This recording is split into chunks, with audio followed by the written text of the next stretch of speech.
Como vimos en la primera parte del proceso que Dios realizó para la restauración, vemos que era indispensable cumplir con el fundamento de fe y fundamento de sustancia. Pero este fundamento de fe y fundamento de sustancia debía cumplirse partiendo desde el nivel individual y sobre la victoria del nivel individual pasar al nivel familiar, sobre la victoria a nivel familiar pasar al nivel nacional, sobre la victoria a nivel nacional pasar al nivel mundial. Bueno, vamos a ver ahora qué fue lo que ocurrió después de la muerte de Jesús. O sea, obviamente Jesús estaba en la posición de Abel, el mundo en la posición de Caín, debía unirse a Jesús. Repito las palabras de Jesús, él decía: yo soy la verdad, el camino y la vida, y nadie llega al Padre si no es a través de mí. Por lo tanto, Caín jamás debe matar a Abel. Sin embargo, el mundo en la posición de Caín terminó crucificando a Jesús. En esta conferencia vamos a ver ahora cuáles fueron algunas de las consecuencias de que esto haya ocurrido y de qué modo la humanidad tuvo que pagar el precio para recuperar la posición perdida. Esta conferencia se llama Los paralelos históricos. Acá vemos entonces que el pueblo elegido de Dios, el pueblo de Israel, se preparó sobre el fundamento victorioso de Jacob. Una vez que Jacob logró a nivel familiar el fundamento de fe, el fundamento de sustancia, él fue bendecido por Dios con el nombre de Israel.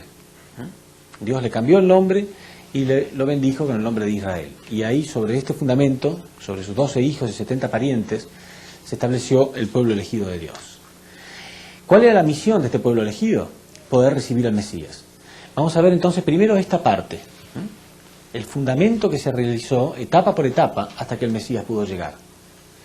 Porque el propósito de explicar esta conferencia es mostrar que después de la muerte de Jesús, debido al fracaso de que Jesús fue crucificado, todo este fundamento se perdió. Entonces, para que hoy en día podamos estar de nuevo en el nivel de poder esperar a Cristo, esto significa el Señor de la segunda llegada, para poder esperar al Señor de la segunda llegada, hubo que restaurar de nuevo todo lo que 2000 años perdidos desde Jacob a Jesús. Sobre el fundamento de Jesús, Jacob eran 12 hijos y 70 parientes, y con esto fundó la nación elegida. Sobre el fundamento de Jesús, con 12 apóstoles y 70 discípulos, se puede ver claramente el paralelismo, se fundó la segunda Israel, o sea, los cristianos. Los cristianos están en la posición de ser la segunda Israel porque son los elegidos para esperar a Cristo. En aquella época el pueblo de Israel eran los elegidos para esperar a Cristo. Ahora los cristianos, la segunda Israel, sobre el fundamento de Jesús, son los elegidos para prepararse para la segunda llegada. Son 2000 años de preparación. Entonces vamos a analizar brevemente lo que ocurrió desde Jacob hasta Jesús, para que nosotros podamos entender más el propósito de estos 2000 años desde Jesús hasta hoy. Por qué razón se tuvieron que llevar a cabo y cómo cada etapa es la repetición o la restauración de esta etapa perdida. Cada una de estas etapas restaura todo este periodo perdido. Entonces, cuando Jacob tuvo victoria, aún así el Mesías todavía no podía llegar. ¿Por qué? Porque debía establecerse el mismo fundamento victorioso a nivel nacional. ¿Recuerdan? Pero aparte de eso, si ustedes recuerdan, había un fracaso en la historia que debía pagarse con 400 años de indemnización, que fue el fracaso de Abraham. Cuando Abraham no hizo la ofrenda correctamente bien hecha, Dios le dijo que por este fracaso sus descendientes tendrían que sufrir 400 años de esclavitud en una tierra extranjera. Entonces, aunque hubo victoria en la familia de Jacob, aún así, los descendientes de Jacob tuvieron que pasar 400 años de esclavitud en Egipto. Pero ¿cómo fue que ellos entraron a Egipto? Ellos no iban a entrar a Egipto voluntariamente. ¿Qué fue lo que pasó? En realidad la Biblia cuenta que Jacob tenía 12 hijos, como vemos acá, y había ya una relación de Caín y Abel en la familia de Jacob, con los hijos de Jacob. El hermano menor de los 12 hijos se llamaba José, y tenía muchas experiencias espirituales y muchas revelaciones, y era muy amado por su padre, por Jacob. Pero los hermanos tenían muchos celos de él, y varias veces él soñaba. Por ejemplo, una vez soñó que el sol, la luna y 11 estrellas se inclinaban delante de él. Entonces él le preguntó al padre qué simbolizaba, qué representaba este sueño, y su padre le dijo que esto representaba que el padre, la madre y sus hermanos se iban a tener que inclinar algún día delante de él. Pero él era el hermano menor. ¿Qué piensan ustedes que sentían los hermanos mayores cuando él les contaba este sueño? Dice, papá me dijo que algún día ustedes se van a tener que inclinar delante mío. A los hermanos no les gustaba nada. Entonces, muchas experiencias espirituales de este tipo tenía José. Y él le contaba a sus hermanos en realidad con toda humildad, pero ellos no lo tomaban de este modo. Entonces un día deciden asesinarlo. Y lo llevan a un bosque para matarlo. Es obvio que ellos estaban en la posición de Caín y él en la posición de Abel, porque es siempre lo mismo, Caín quiere matar a Abel. Pero cuando están ahí llevando a cabo su plan, llevan unos mercaderes egipcios y ellos ven la oportunidad de hacer dos cosas al mismo tiempo, de deshacerse de su hermano y de pronto ganar algunos pesos también, porque deciden venderlo como esclavo. En vez de matarlo, deciden venderlo. Entonces, de paso, ellos se lo llevan y ellos hacen algunos pesos. Entonces, sí, lo venden como esclavo y José es llevado a Egipto. Así es como entra el primer descendiente de Jacob, entra a Egipto de este modo. Pero ¿cómo va a ser Dios para que todos entren? Los demás no van a ir voluntariamente, ¿no? Ocurre un milagro que es muy interesante para que vean ustedes cómo Dios trabaja en la historia. José realmente estaba en la posición de Abel. Esto significa que tenía carácter Abel, tenía buen carácter, era bueno. Dios podía trabajar fácilmente a través de él. Entonces, él en prisión rápidamente comenzó a ganar el apoyo y la aceptación de sus líderes. Y un día, el faraón estaba manifestando su preocupación porque tenía unos sueños muy persistentes. Él soñaba con 7 vacas gordas y 7 vacas flacas. Entonces él llamó a sus consejeros, sus adivinos, sus magos, el faraón, y sin embargo nadie podía interpretarle lo que estos sueños significaban, hasta que José se ofreció. Y José le revela al faraón que estos sueños, las 7 vacas gordas, representaban 7 años de abundancia en las cosechas de Egipto.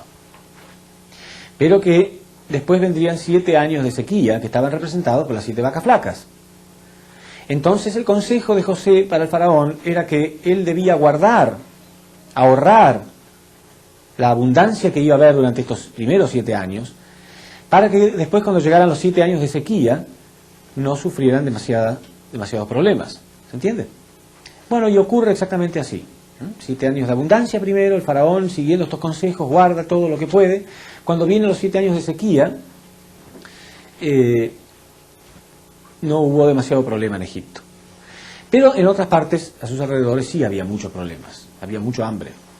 Entonces, un día, Jacob envía a sus 11 hermanos restantes. Él había perdido ya uno de sus hijos. Olvidé decirles que los hermanos le hicieron creer a su padre, a Jacob, que José había sido matado por un animal feroz. Manchan las ropas de José con sangre de un animal y se lo llevan a su padre diciéndole que lamentablemente su hijo querido había sido comido por un animal feroz. Entonces, obviamente Jacob, que lo amaba mucho, se entristece enormemente. Bueno, entonces, un día Jacob manda a sus 11 hijos a Egipto a buscar alimentos. Cuando entra a Egipto, los hermanos se encuentran con José, pero no lo reconocen. ¿Por qué no lo reconocen? Porque José, después del favor inmenso que le había hecho al faraón, es nombrado primer ministro de Israel, líder máximo, de Egipto. Solamente el faraón estaba por encima de él, solamente el faraón, todos los demás estaban por debajo de él. Milagro de Dios. Él entró como esclavo, pero por su actitud de servicio, él llegó a estar en la posición máxima. Entonces, cuando los 11 hermanos llegan, obviamente ellos no lo reconocen, porque nunca iban a imaginar que uno de los líderes máximos de Egipto fuera su hermano, que fue entregado como esclavo. Pero él sí los reconoce a ellos. Y él no tenía ningún resentimiento. Es semejante a cuando Jacob se encontró con Esaú. No tenía resentimiento, él solamente quería abrazarlos. Entonces él se va a un lugar a llorar en secreto, porque estaba tan emocionado de ver a sus hermanos. Pero él quería ver a su padre, a Jacob, a su padre amado. Pero imagina ustedes que José podría decirles a los hermanos: yo soy José, traigan a papá, que quiero saludarlo. No, porque de este modo los hermanos tendrían que primero confesarle a Jacob que ellos hicieron toda esta trampa de que lo hicieron pasar por una persona muerta cuando no era verdad. Entonces esto no iba a ocurrir de ese modo. Entonces José piensa, y cuando ellos están por salir de Egipto, él les pone algunas cosas de valor entre sus pertenencias, los hace interceder antes de la salida, los revisan y los hace pasar por ladrones. Entonces los llevan delante de José como ladrones. Y él dice, ¿por qué han venido acá a robar? Y los hermanos dicen, no, nosotros no hemos venido a robar. Hemos venido solamente enviados por nuestro padre a comprar cosas, comprar alimentos. ¿Cómo? Entonces, ¿qué son estas cosas de valor que ustedes tienen? No sabemos cómo aparecieron acá. No, eso es increíble. Yo no puedo aceptar algo así, decía José. Entonces, si es verdad lo que ustedes dicen, me tienen que dejar de rehén al hermano menor, a Benjamín, me lo tienen que dejar de rehén y vayan ustedes a buscar a su padre para que dé testimonio de ustedes. Él lo único que quería hacer era juntar a toda la familia. Entonces los hermanos van y le dicen a Jacob, y Jacob se preocupa muchísimo, porque dice, ya perdí a mi hijo menor José, ahora voy a perder a Benjamín, y se entristece inmensamente. Pero los hijos lo convencen de que no, de que si él va realmente nada va a pasar. Bueno, entonces van. Ahí por primera vez en muchos años están reunidos de nuevo los 12 hijos y el padre. Cuando José los ve, él ya no puede aguantar más las lágrimas y se pone a llorar y les revela quién es. Les revela que él es José. Los hermanos cuando ven esto no pueden creerlo. Es el líder máximo, era su hermano. Entonces, ¿qué hacen? Se inclinan delante de él, tal cual como estaba dicho en la profecía. Bueno, de este modo entonces, obviamente Jacob y sus 12 hijos y 70 parientes se quedan a vivir en Egipto porque uno de sus familiares estaba en una posición de liderazgo y era muy cómodo para ellos. Y así es como entra en Egipto. Pero después el faraón que lo nombra primer ministro a José muere. Y los faraones subsiguientes no tienen ninguna simpatía con ellos, con los israelitas. Entonces los van esclavizando poco a poco. ¿Vieron qué astuto que es Dios? O sea que de ese modo Dios logra que todos ellos entren como Egipto y después los esclaviza. Porque había que pagar esos 400 años que quedaron pendientes por el fracaso de Abraham. ¿Se entiende? Bueno, en este periodo es como la etapa de formación de una nación. Porque ellos ya son una nación, pero son una nación dentro de otra nación. Son una nación esclavizada. Pero aún así ya eran como la etapa de formación de una nación. ¿Se entiende? A pesar de que ellos eran esclavos, ellos guardaban la identidad de ser los elegidos de Dios. Ellos se sentían los elegidos de Dios. Y tenían 3 costumbres, 3 tradiciones principales que los ayudaban a mantener su identidad como elegidos. Y eran estas 3. Ellos hacían ofrendas constantes a Dios. A través de estas ofrendas constantes, ellos mantenían la identidad de ser los elegidos. Después también tenía la circuncisión. La circuncisión, como mencioné en algún momento de las conferencias, era una operación que se le practicaba, hasta hoy en día, a los israelitas, en su órgano sexual, a los hombres, para que derramaran sangre a través de ella apenas nacen, a los 8 días. Es una buena pregunta hacerse, ¿por qué justamente el pueblo elegido de Dios es el que tiene que derramar sangre de sus partes sexuales? Porque el pueblo elegido es el encargado de indemnizar la caída del hombre, que fue un acto sexual ilícito. Y también guardaban el sábado como el día sagrado. Entonces, a través de estas 3 tradiciones, de estas 3 costumbres, ellos mantenían, a pesar de ser esclavos, la identidad de ser los elegidos de Dios. ¿Entienden? Quiere decir que era una nación, pero era una nación en estado de formación, porque eran esclavos todavía. Pero hacia el final de este periodo, cuando terminan los 400 años, Dios utiliza a un israelita para liberarlos de esta esclavitud y llevarlos a Canaán, las tierras que Dios les había prometido. Esta persona, encargado de hacer esto era Moisés. Pero algunos de los detalles que yo les voy a contar acá, en esta historia, quizá ustedes al principio no le encuentren valor por qué los estoy mencionando, pero lo menciono para que cuando veamos los paralelismos acá, cómo se repite la historia. Acá ustedes van a ver que la historia se repite con periodos de tiempo iguales, con personajes semejantes, con situaciones semejantes, cada una de ellas. ¿Por qué los últimos 2000 años son la repetición de 2000 años antes de Jesús? Porque todo es una preparación para la llegada de Cristo. Entonces, algunos de los detalles que yo les voy a contar acá, se los cuento para que ustedes después vean cómo se repiten, nada más. Entonces, ¿cómo hace Dios ahora para liberar a este pueblo? Para introducirlos como esclavos, Él tuvo que utilizar una estrategia muy astuta. Ahora también tiene que utilizar una estrategia muy astuta para liberarlos. ¿Qué hace Dios? Bueno, el faraón había visto que los israelitas estaban multiplicando mucho. Claro, era una nación dentro de otra nación. Ya no era un numerito de esclavos nada más, un grupito. Era una nación dentro de otra nación. Entonces, el faraón se dio cuenta que los israelitas estaban multiplicando de más. Y pensó que si algún día los egipcios eran invadidos por los enemigos, los esclavos se iban a poner, por supuesto, del lado del enemigo.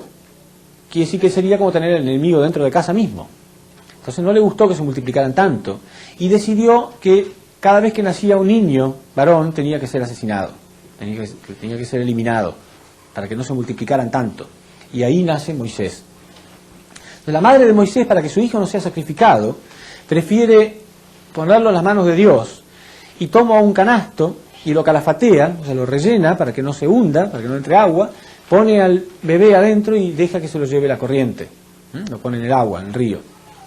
Entonces, no sabe cuál va a ser el destino de ese chico, pero por lo menos está más a salvo que el hecho de que los egipcios fueran a asesinarlo.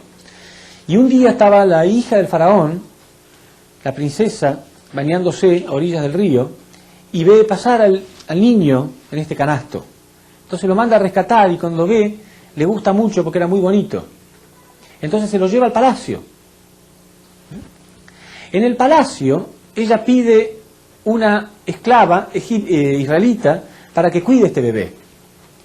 Y la misma madre de Moisés se ofrece para cuidarlo, sin decir que es la madre. Quiere decir que al final termina Moisés en el palacio como un príncipe, pero siendo israelita. Se cría como si fuera un egipcio, pero en realidad era israelita. Y la madre de Moisés le inculca el amor a los israelitas y le inculca la identidad de ser israelita en realidad. Ya van a ver que después acá se repite algo muy semejante. Entonces, cuando Moisés cumple 40 años, 40 justo, otra vez, es la indemnización como para separarse de Satán, Dios le ordena que él tiene que liberar a ese pueblo. Entonces, la historia es un poco larga, pero el punto es que al final él logra sacar a ese pueblo y llevarlos a las tierras prometidas de Canaán. Cuando llegan a las tierras prometidas de Canaán, ya son una nación libre. Claro, después de un curso muy largo en el desierto, ellos llegan a Canaán, tienen que invadir Canaán, entonces son una nación, pero son una nación muy libre también. Una nación muy débil también. Entonces, acá estaba en la etapa de formación de una nación, ¿sí? Porque era una nación, pero eran esclavos. Acá ya estaba en la etapa de crecimiento, porque por lo menos ahora eran libres. Pero sin embargo todavía era una nación débil. Recién llegaban a Canaán. Y ahí comenzaron a organizarse a través de los jueces. Este periodo se llama el periodo de los jueces. Cada juez, o sea, ahí es donde comienza la sociedad feudal israelita. La sociedad feudal, feudalismo significa un sistema de gobierno en el que se dividen las tierras. Se dividen las tierras. ¿En cuánto se dividieron? En 12, porque cada tribu tenía una parte de las tierras. Y cada tierra era dirigida por un juez. Los jueces tenían 3 funciones al mismo tiempo. La de rey, la de supremo sacerdote y la de profeta. Al mismo tiempo. Un juez era como un profeta, un sumo sacerdote y un rey al mismo tiempo. Bueno, durante 400 años ellos gobernaron de ese modo. Sin embargo, este periodo se caracterizó por ser un periodo bastante oscuro en la fe de los israelitas. Bastante oscuro. ¿Por qué? Porque Dios les pidió que cuando ellos entraran a las tierras de Canaán, se deshicieran de todos sus enemigos, porque los enemigos tenían religiones paganas, adoraban dioses falsos. Y Dios sabía que la fe de los israelitas era muy débil y que algún día ellos podían contagiarse de la fe de los cananitas. Sin embargo, ellos no obedecen. Y ya van a ver que porque ellos no obedecen, la humanidad pierde miles de años de providencia. Ya van a ver. El punto es que ellos no obedecen y tratan de convivir pacíficamente con los cananitas. Y van a ver que después esto da sus consecuencias y al final termina Satanás invadiendo. En fin, el hecho es que ellos confunden su fe y se produce un periodo oscuro en el periodo de los jueces. Cuando termina este periodo de los jueces, el último de los jueces, Samuel, por orden de Dios, corona al primer rey israelita, que es Saúl, dando origen así al periodo del Reino Unido. Entonces acá aparece el primer rey israelita. Bueno, este rey tenía una función principal él tenía que construir un templo sagrado, la casa de Dios, el primer mandato que Dios le había dado. Y dentro de ese templo tendrían que estar los 10 mandamientos, las tablas con los 10 mandamientos. Sin embargo, Saúl, en cuanto logra la posición de rey, él olvida rápidamente su misión sagrada. Eso es muy común. Muchas veces Dios elige a una persona por sus condiciones, por sus características, y la tiene que poner en la posición más elevada para que influya de algún modo sobre otros. Pero como el hombre es caído, cuando tiene una posición elevada enseguida se pone arrogante y se olvida su verdadera misión. Se marea con su posición y su arrogancia y se olvida de la humildad que debe tener para servir a otros. Entonces él olvidó enseguida su misión y se empezó a marear y a enviciar con el poder. Solamente estaba enfocado en hacer un ejército cada vez más poderoso nada más, no en hacer la voluntad de Dios. Y él olvidó construir el templo, nunca lo hizo. Entonces Dios lo tolera durante 40 años. 40 años, a ver si él hasta ese momento puede hacer alguna condición de establecer ese fundamento que tenía que establecer. Sin embargo, no lo hace. Entonces Dios lo destituye y en su lugar pone como rey a David. Y David, dice la Biblia, consigue todas las cosas para construir este templo. Todo, cosas impresionantes, las mejores maderas, los mejores mármoles, los mejores metales, todo lo que fuera necesario para construir un templo fabuloso. Sin embargo, Dios mismo impide que él construya el templo. ¿Por qué? Porque David era un rey muy sanguinario, innecesariamente. Por ejemplo, David amaba mucho a Saúl. Y cuando Saúl muere, un mensajero viene a traerle el mensaje de que Saúl había muerto, y como no le gustó la noticia, sacó su espada y lo mató. Era muy peligroso ser el cartero de David. Era muy sanguinario innecesariamente. Por último, David se enamora de la mujer de uno de sus oficiales, de Betsabé. Se enamora de Betsabé, que era la esposa de uno de sus oficiales. Entonces manda al oficial al frente de batalla, en uno de los combates, a propósito para que lo maten, para poder quedarse con su esposa. Todo este tipo de cosas eran intolerables a los ojos de Dios, y entonces Dios mismo impide que David construya el templo. Y David también gobierna durante 40 años. Ya estaba en la etapa de perfeccionamiento. Ahora sí era una nación poderosa y libre. Poderosa y libre. ¿Se entiende? Quiere decir que todo estaba preparado para que el Mesías naciera en este periodo en realidad. El Mesías tendría que haber nacido acá. Jesús tendría que haber nacido acá. Ya era una nación libre y poderosa. Formación, crecimiento y perfeccionamiento de una nación. Como estaba en la etapa número 3, Dios podía dividirla 3 veces también, a esta etapa. Como formación, crecimiento, perfeccionamiento. Intentar acá. Como no lo logró en esta etapa de Saúl, lo intentó en la etapa de David. Como no lo logró en la etapa de David, iba a intentarlo en la etapa de Salomón. Podía dividir 3 veces, porque estaba en la tercera etapa. Y Salomón sí construye el templo. Salomón sí logra construir el templo. Quiere decir que acá hay una victoria parcial del lado de Dios. Pero Salomón tenía un gran problema. Una gran debilidad, que eran las mujeres. Él tenía como 300 esposas y 700 concubinas, dice la Biblia. 1000 mujeres. Aún tuviera una diferente cada día, le alcanzaba para 3 años no repetir la misma mujer. Era muy bajo, muy caído. Pero lo más grave era que la mayoría de esas mujeres eran de tribus paganas, cananitas. Adoraban ídolos falsos. Y al final terminan pidiéndole a Salomón que él también adore a sus ídolos falsos, y dentro del templo también. ¿Entienden? Entonces al final el templo mismo es invadido por Satán, y Salomón es invadido porque inclinarse delante de uno de esos ídolos falsos es como inclinarse delante de Satanás. ¿Se entiende? Entonces ya Dios no podía dividir más esa etapa, y todo esto se perdió, todos estos 3 periodos se perdieron. ¿Se entiende? Fíjense ustedes, si cuando ellos entraron a Canaán hubieran obedecido a Dios, esto no habría pasado con Salomón. ¿Se entiende? Quiere decir que el Mesías habría llegado acá. Y aunque igual lo hubiera matado, cosa difícil, pero aunque igual lo hubieran matado, nos ahorrábamos 1000 años acá y 1000 años acá. ¿Se entiende? Quiere decir que aunque igual hubiera matado al Mesías, el Señor de la segunda llegada habría llegado en esta época. 2000 años antes. Porque nos habríamos ahorrado 1000 años acá y 1000 años acá. ¿Se entiende? 2000, aunque hubiera matado al Mesías, igual 2000 años atrás el reino de los cielos habría estado establecido. Si ellos hubieran obedecido a Dios. Pero lo más probable es que no hubieran matado al Mesías ahí. Porque las situaciones acá eran diferentes. Cuando llegó Jesús, Israel estaba bajo el dominio del Imperio Romano. Era muy difícil y muy confusa la situación. Pero acá no, acá era una nación libre y poderosa. Y estaban acostumbrados a tener un rey y amarlo y unírsele a él. Es decir, que lo más probable es que si el Mesías hubiera llegado acá, habría sido victorioso.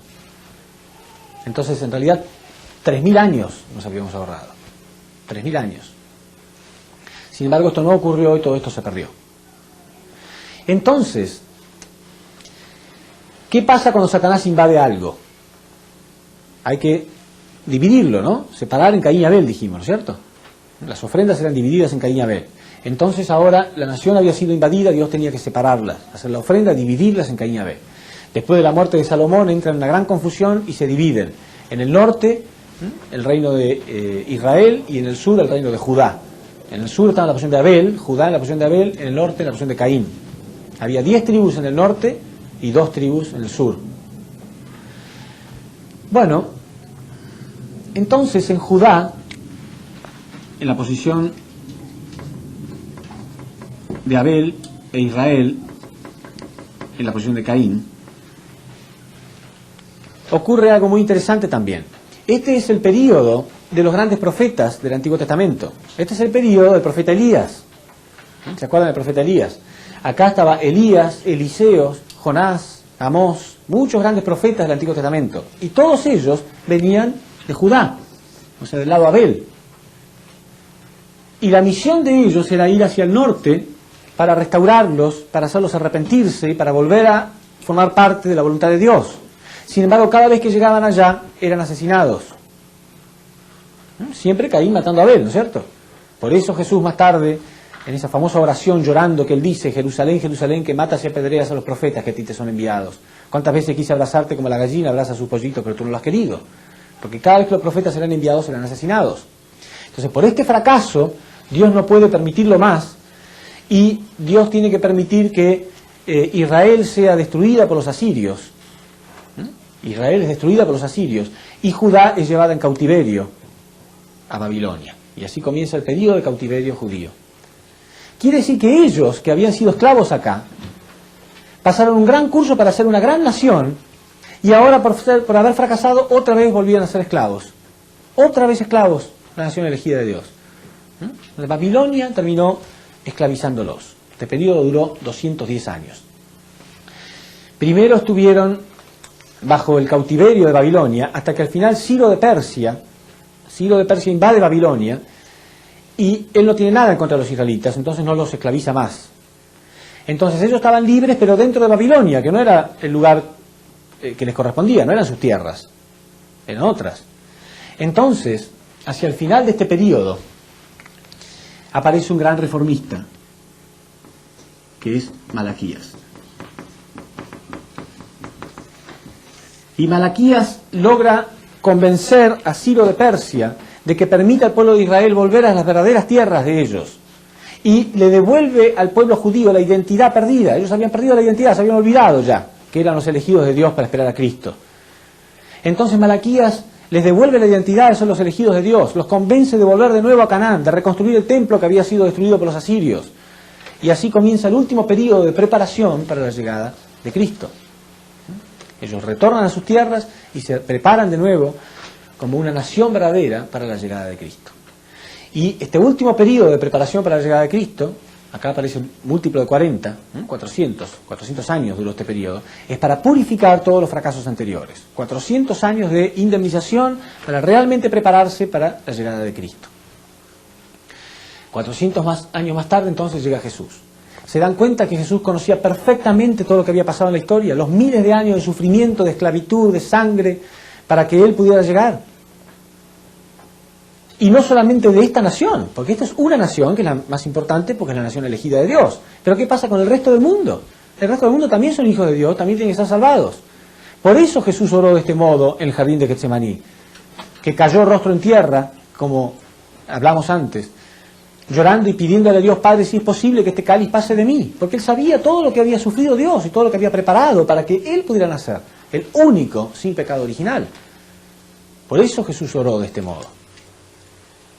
Cualquiera que entienda la inmensa preparación que tuvo que hacer Dios para que este hombre pueda llegar. Acuérdense, desde que estamos hablando desde Adán y Eva, con Caín y Abel en la época de Noé, con Sem y Cam, y después en la época de Abraham, y después en la época de Isaac, y después recién la victoria de Jacob, y después de la victoria de Jacob, la victoria de Moisés, todo el curso de Moisés para sacar a la gente y llevarla a la tierra prometida, todo este curso inmenso, después otra vez volvieron a ser esclavos, todo esto para que este hombre pudiera nacer.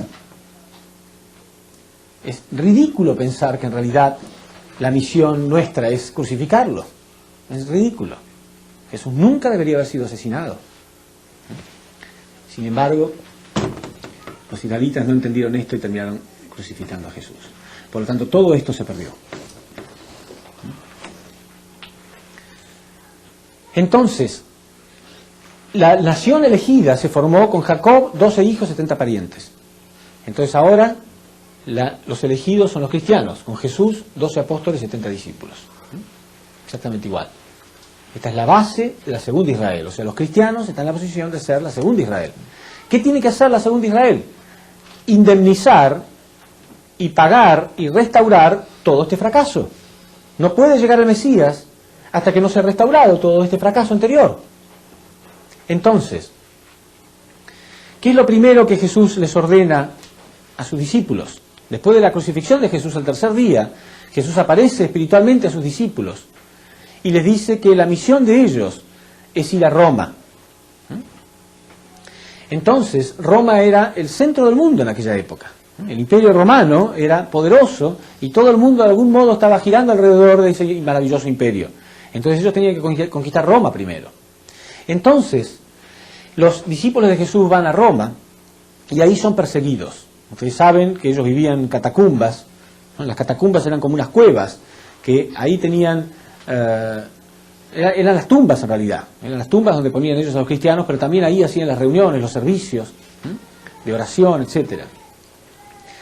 Y cada vez que eran encontrados, eran encarcelados hasta el domingo, donde para diversión del pueblo se los tiraba en el famoso Coliseo y se los hacía comer por los leones para divertir al emperador y al pueblo. Sí, a veces nosotros pensamos qué sanguinarios que eran los romanos, ¿no es cierto?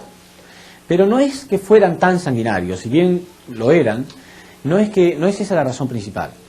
La razón principal es que ellos realmente pensaban que los cristianos eran lo peor de lo peor. ¿Sí? Si ustedes ven a una persona que realmente es lo peor, es un violador, criminal, delincuente, y algún día alguien dice, bueno, va a tener que ir a la silla eléctrica, alguno puede pensar, bueno, que vaya nomás. No es que uno sea tan malo, pero uno piensa que él es muy malo. Entonces, los romanos eran sanguinarios, pero más que nada pensaban que los cristianos eran muy malos. Había historias terribles acerca de los cristianos, mentiras terribles, que tomaban niños y los sacrificaban en ofrendas, y que cosas que eran absolutamente mentiras. Satanás se encargó de que ellos realmente fueran perseguidos. Quiere decir que la persecución en Roma fue para indemnizar, para restaurar los 400 años de esclavitud en Egipto. Cuando terminaron estos 400 años, fíjense ustedes, al terminar estos 400 años acá, apareció una persona que era israelita, pero que todos pensaban que era egipcio. Acá también Teodosio I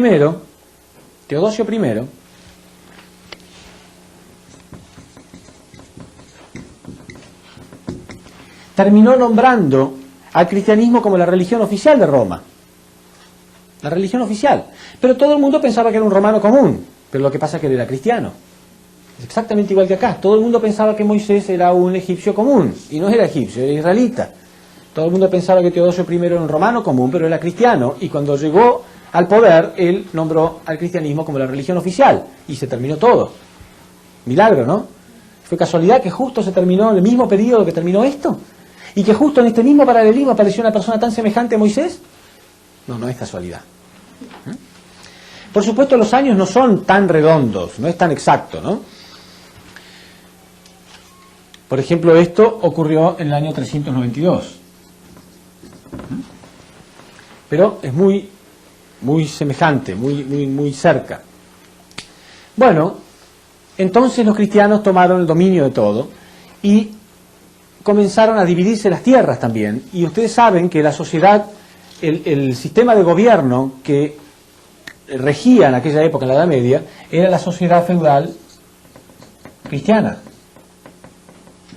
Fíjense acá, era la sociedad feudal israelita. El feudalismo es un sistema de gobierno que se divide en las tierras, dijimos. Bueno, acá también, el feudalismo era el sistema de gobierno principal. Bueno, la iglesia se dividió en varias iglesias principales, como la de Antioquía, Alejandría, Jerusalén, Constantinopla, Roma, en 5 iglesias principales, y al jefe, al director principal de cada una de esas iglesias, se le dio el nombre principal de patriarca, pero al líder de la iglesia de Roma se le dio el nombre especial de papa. Entonces cada patriarca tenía como 3 funciones principales, como la de rey, sumo sacerdote y profeta, al mismo tiempo. Exactamente igual que un juez. Los jueces eran como reyes, sumos sacerdotes y profetas, los patriarcas también. Sin embargo, si ustedes recuerdan, este periodo fue un periodo que se caracterizó por la oscuridad de la fe. ¿Recuerdan cuando ellos se mezclaron con los cananitas? Bueno, acá la iglesia tuvo que expandirse. Los cristianos querían, por supuesto, evangelizar al mundo entero. Pero cuando los cristianos fueron al noroeste de Europa, se mezclaron con los germanos, que venían huyendo de los hunos, y los germanos tenían religiones paganas. Entonces los cristianos, al mezclarse con los germanos, también empezaron a heredar ciertas costumbres equivocadas. Es de esta época donde sale la costumbre del árbol de Navidad, por ejemplo. El arbolito de Navidad no tiene ninguna base bíblica. Es una costumbre que se heredó de esta época. La adoración a las imágenes. Es muy común en la Edad Media, uno entraba a las iglesias y había estatuas e imágenes por todos lados. Esa costumbre ellos la heredaron de los germanos. Y así que empezaron a confundir algunas cosas, ¿no? Fíjense ustedes que hasta todo este periodo, siempre, hasta acá, el día sagrado para guardar era el sábado. Sin embargo, acá pasó a ser el día domingo. O sea, cambió también. O sea, había unas cosas que empezaron a confundirse. Bueno, cuando terminó el periodo de los patriarcas, el Papa León III coronó al primer rey cristiano. Fíjense, fue Carlomagno. Pero Carlomagno aparece en el mismo periodo que apareció el primer rey judío, el primer rey israelita, Saúl. Y acá el primer rey cristiano aparece exactamente en el mismo periodo, paralelamente hablando. Acá dijimos Moisés aparece en el mismo periodo que Teodosio I. Acá Carlomagno y Saúl también en el mismo periodo. ¿Es casualidad?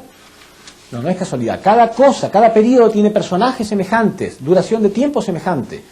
Porque Dios tenía que restaurar todo esto perdido. Bueno, ¿cuál era la misión acá? Crear el templo, ¿no? Bueno, acá se crearon las primeras iglesias, las grandes catedrales. En la Edad Media, todas las grandes catedrales de Europa datan de esta época. Entonces acá, con Carlomagno, comienza la construcción de grandes catedrales. Sin embargo, ellos internamente no estaban unidos, ¿no? Los reyes no habían construido el templo como Dios quería, no habían respetado ese templo como algo sagrado. Acá también, enseguida que el rey es coronado, comienza un conflicto entre el rey y el papa, entre la iglesia y el rey. Ese conflicto continuó con los hijos y con los nietos de Carlomagno. Se disputaban, la iglesia quería tener poder político, económico, religioso, etcétera, y el rey también, y no había claridad entre ellos dos. Ese poder que discutían entre ambos se prolongó esa discusión entre los hijos y los nietos. Por último, los nietos de Carlomagno continuaron también discutiendo entre ellos hasta que se dividieron. Y así comienza el periodo del reino dividido. Se dividieron entre el este y el oeste en la posición de Caín y Abel también. Y este también, recuerdan ustedes acá, que este periodo fue el periodo de los grandes profetas, como Elías, Eliseos, Jonás, Amós. Bueno, y este periodo fue el periodo de los grandes santos. Este es el periodo de San Francisco de Asís, de Santa Clara de Asís, de Santo Tomás de Aquino, de San Bernardo. Exactamente igual. Un gran periodo, muy fructífero. Este fue un periodo muy fructífero en grandes profetas. Este fue un periodo fructífero de grandes santos. Sin embargo, ellos también eran perseguidos y no eran interpretados correctamente. Y la voluntad de Dios era que ellos pudieran restaurar a la iglesia, producir la unidad y hacer que la gente se preparara para la llegada de Cristo. Por eso San Francisco de Asís, ¿cuántos de ustedes han visto la película Hermano Sol, Hermano Luna? ¿Sí? Si ustedes recuerdan, hay una parte que es, no sé cómo manifestarla, así triste, casi cómica, dolorosa, no sé. Porque en una parte Jesús le revela a San Francisco que él restaure su iglesia. Y el pobre San Francisco interpreta que tiene que restaurar una capillita que había ahí. Lo toma literalmente y va con toda su humildad, piedra sobre piedra, hasta que al final se da cuenta que Jesús le estaba diciendo que no, que restaure la iglesia, significaba restaurar la iglesia católica. ¿Se imagina la diferencia que hay, ¿no? Entre restaurar una capillita?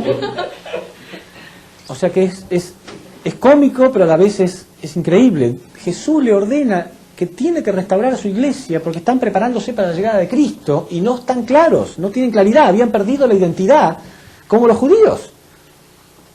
Habían perdido la identidad de que en realidad tenían que prepararse para recibir a Cristo.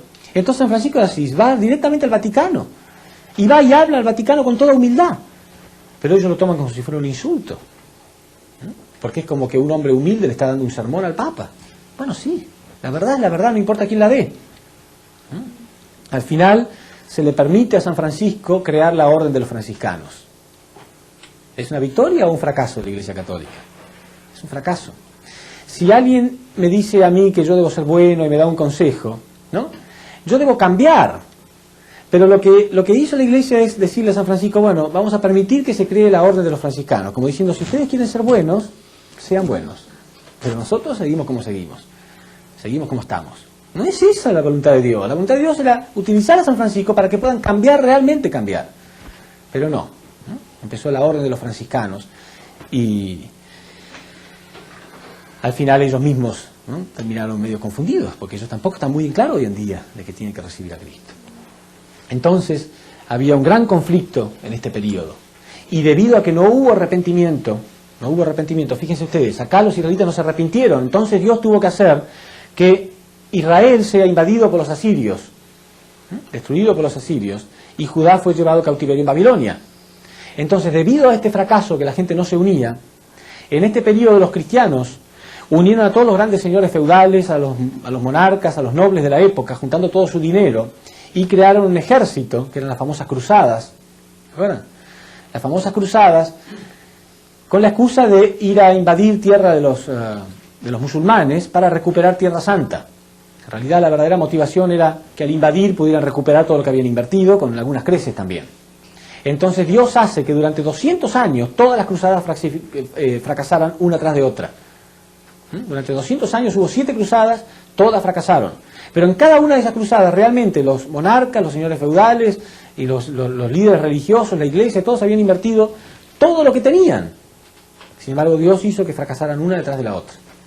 Al igual que acá, Dios hizo que ellos sean invadidos por los asirios y destruidos y llevados en cautiverio. Bueno, acá también. Todas las cruzadas fracasaron una detrás de otra.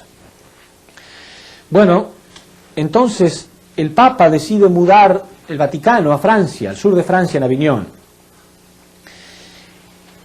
Pero cuando llegan a Aviñón, los reyes de Francia no toleran de ningún modo todo este tipo de confusión que había en la Iglesia. En aquella época era común vender las indulgencias, o sea, perder el perdón de los pecados. Si una persona quería que sus pecados fueran perdonados, había un precio para pagar. Había una lista de precios. Según el pecado, tal precio. Entonces, inclusive era muy común que para las grandes personas, las grandes familias de la nobleza, era muy distinguido tener a uno de sus familiares o hijos en la posición jerarca de la iglesia. Entonces se vendía. Si alguno quería ser obispo o algo por el estilo, se vendía la posición jerárquica. No hacía falta hacer todo el curso. Entonces todo este tipo de confusión era intolerable para los reyes de Francia y al final ellos decidieron poner al Papa en cautiverio. Del mismo modo que acá hubo un cautiverio y retorno judío, acá había un cautiverio y retorno papal. El Papa por primera vez fue encarcelado al principio. Después los reyes permitieron al Papa que tome dominio solamente de la Iglesia. No podía tener dominio político, ni económico, ni social, nada, solamente poder espiritual y nada más. Entonces, esto ocurrió en Francia. Obviamente en Roma no les gustó nada esto. Entonces, ¿qué hicieron? Pusieron a otro Papa. Entonces, había 2 papas al mismo tiempo. La Iglesia tenía 2 papas. Pero había tanto conflicto, tanta confusión entre ambos, que al final la Iglesia los destituyó a los 2. pero ellos no se fueron. Entonces se nombró a un tercer papa, y había 3 papas al mismo tiempo, un periodo de gran confusión. Al final sí, se hizo un concilio en el Vaticano, donde se destituyó a los 3, y realmente quedó un solo papa, que fue León X. Bueno, sin embargo, uno puede pensar, bueno, entonces después de tanta confusión, León X habrá empezado a hacer buena letra. Pero lo primero que empezó a hacer León X fue a vender indulgencias. Eso es muy conocido en la historia, porque León X, con la venta de las indulgencias y la venta de las bulas papales, la bula papal era como un documento, un medallón que se llevaba, que permitía privilegio al que lo tuviera, eran muy caros, y con la venta de estas cosas se construyó la Capilla Sixtina, la famosa capilla que pintó Miguel Ángel, con ese dinero. Entonces, este escándalo terminó con un gran reformista, que fue Lutero.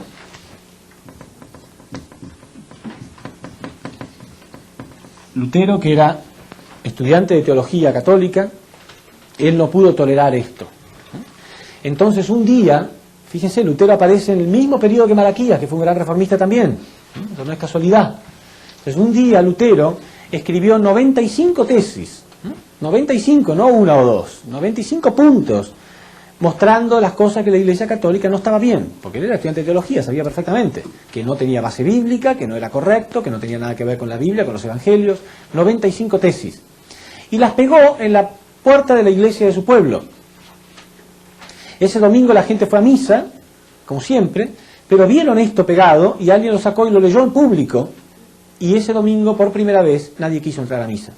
Nadie entró, y esto corrió como reguero de pólvora por toda Europa, encendiendo la llama de la reforma religiosa. Entonces Lutero le devolvió a los cristianos, a través de los protestantes, ¿no? A través de los protestantes les devolvió a los cristianos la identidad de que en realidad son los elegidos para recibir a Cristo y nada más. No tiene nada que ver con los ejércitos, no tiene nada que ver con los negocios, no tiene nada que ver con ninguna otra cosa que no sea prepararse espiritualmente para la llegada de Cristo. Les devolvió la verdadera identidad a los cristianos, exactamente igual como hizo Malaquías. ¿Se entiende? En este periodo, entonces, el Imperio Romano era más poderoso que nunca. ¿Y acá qué pasó? Esto con Lutero comenzó en 1517. ¿Qué pasó? ¿Qué pasó en 1492? Que fue cuando lo descubrieron a nosotros, ¿no? El descubrimiento de América. Y sobre todo Estados Unidos de Norteamérica se puso en la posición de Roma, está en la posición de ser un imperio económico a nivel mundial. Entonces hay mucha similitud con lo que ocurrió en esta época. 400 años más tarde de Malaquías vino Cristo. 400 años después de Lutero, ¿qué pasa en la tierra? Cuando llegó Cristo dijo: arrepiéntanse porque el reino de los cielos está cerca. 400 años después de Lutero, está todo preparado para que el reino de los cielos, por lo menos externamente, se puede ver claramente, se pueda establecer. El hombre llega a la luna, se crean comunicaciones vía satélite, naves espaciales, computadoras, un avance tecnológico y científico tan vertiginoso como el hombre no podía soñar, en apenas 30 o 40 años, muy rápido. ¿Qué fue lo que pasó en realidad? Entonces, fíjense, cada uno de los periodos se repitió exactamente igual. Nadie puede decir que es casualidad. Acá hubo 400 años de esclavitud en Egipto, 400 años de persecución en Roma, 400 años de los jueces, 400 años de los patriarcas. Periodo del Reino Unido, periodo del Reino Unido. Se dividió el reino, acá también se dividió el reino. Acá fueron llevados en cautiverio, acá el Papa fue llevado en cautiverio también. Acá llegó un hombre haciéndose anunciar como el Hijo de Dios, Cristo, y acá todos los cristianos están anunciando que estamos en los tiempos de la llegada de Cristo. Cualquier cristiano sabe y siente que este es el tiempo de la llegada de Cristo. Entonces, ¿cuándo va a venir Cristo? Nosotros sabemos que Cristo llegó 400 años después de Malaquías. Y la persona que está en la posición de Malaquías es Lutero. Si sumamos 400 años, nos da 1917. Pero ahora estamos en 1993. ¿Qué está pasando en la historia humana? ¿Será posible que Cristo haya llegado ya? Eso es lo que todo ser humano debe preguntarse realmente. Y buscar a través de qué persona Dios realmente está trabajando en la tierra. Entonces, a continuación vamos a ver cómo, cuándo y dónde debe llegar Cristo. ¿Cómo, cuándo y dónde? Son las 3 preguntas fundamentales que nosotros debemos contestar. ¿Sí? Muchas gracias.